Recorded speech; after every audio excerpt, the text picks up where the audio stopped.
అందరికీ నమస్కారం. మీ అందరికీ రాఖీ పౌర్ణమి శుభాకాంక్షలు. ఈరోజు రాఖీ పౌర్ణమి మాత్రమే కాదు, ఈ రోజుకు మరొక ప్రత్యేకత కూడా ఉంది. అది ఏమిటంటే ఈరోజు హయగ్రీవ జయంతి. హయగ్రీవ స్వామి జ్ఞాన ప్రదాత. స్వామి అనుగ్రహం కలిగిందంటే ఎంతటి పేదవారైనా సరే ధనవంతులవుతారు. మధ్వ సాంప్రదాయంలో శ్రీపాద తీర్థులు రాజసభలకు వెళ్ళి అక్కడి పండితులను ఓడించేవారు. అప్పుడు అక్కడి పండితులు క్షుద్రశక్తిని ప్రయోగించి వాగ్బంధనం చేస్తారు. మధ్వ సాంప్రదాయంలో అందరూ హయగ్రీవ ఉపాసకులు.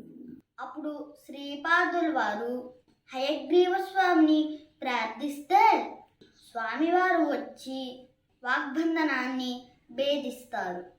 అప్పుడు శ్రీపాదుల వారికి గంగా ప్రవాహంలా వారికి వాకు వస్తుంది. ఈ హయగ్రీవ స్వామి వారిని ప్రార్థిస్తే వాగ్ధాటి వస్తుంది. పిల్లలలో కానీ పెద్దవారిలో కానీ జడత్వం పోతుంది. అసలు హయగ్రీవ స్వామి అంటే ఎవరు? పూర్వం హయగ్రీవుడు అనే రాక్షసుడు బ్రహ్మదేవుని తపస్సు చేస్తాడు. ఆ తపస్సుకు బ్రహ్మదేవుడు ప్రత్యక్షమై ఏం వరం కావాలో కోరుకోమంటారు. దానికి ఆ హయగ్రీవుడు తనకి మరణం లేకుండా వరం ఇవ్వమంటారు. బ్రహ్మదేవుడు అది అసాధ్యమంటారు.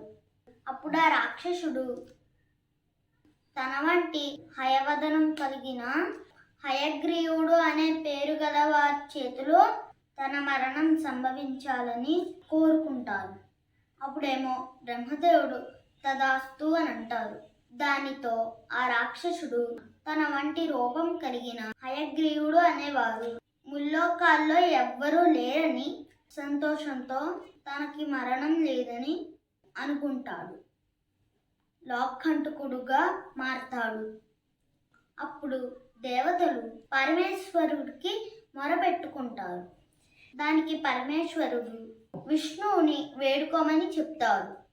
అప్పుడు దేవతలందరూ విష్ణుమూర్తి దగ్గరికి వెళ్తారు. దేవ దానవ యుద్ధం చేసి విష్ణుదేవుడు సారంగధనువును దగ్గర పెట్టుకొని నిద్రపోతారు. అప్పుడు విష్ణుదేవుణ్ణి ఎలా నిద్ర లేపాలి? మళ్ళీ దేవతలు ఈశ్వరుని దగ్గరికి వెళ్తారు. అప్పుడు పరమేశ్వరుడు దేవతలకు ఒక ఉపాయం చెప్తారు.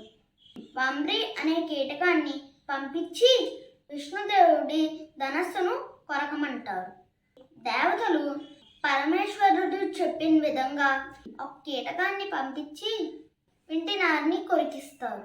అప్పుడు వింటినారు తెగి అప్పుడు ధనస్సు విష్ణుదేవుడి కంఠానికి తగులుతుంది. దానితో విష్ణుమూర్తి యొక్క శిరస్సు తెగి ఎగిరిపోతుంది.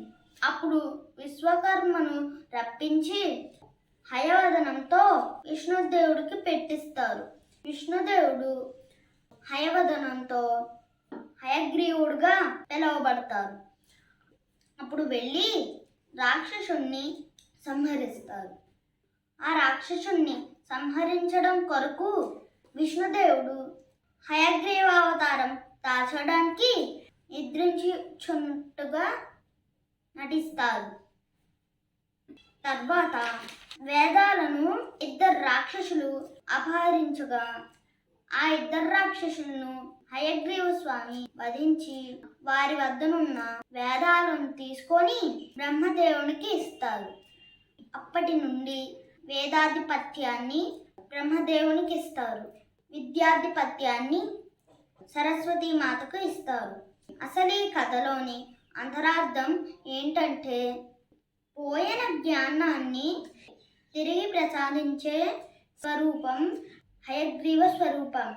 వేదాలు పునరుద్ధరించబడిన రోజు కాబట్టి ఈ రోజున హయగ్రీవ స్వామి వారి సంపద స్తోత్రమును పఠించడం వలన మనం జ్ఞానాన్ని పొందుతాం.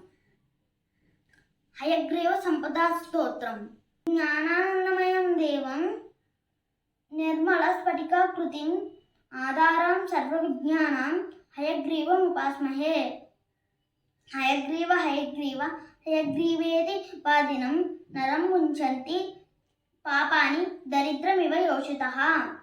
హయగ్రీవ హయగ్రీవ హయగ్రీవేతి యో వదేత్ తస్య నిస్సరతే వాణీ జహ్నుకన్యా ప్రవాహవత్.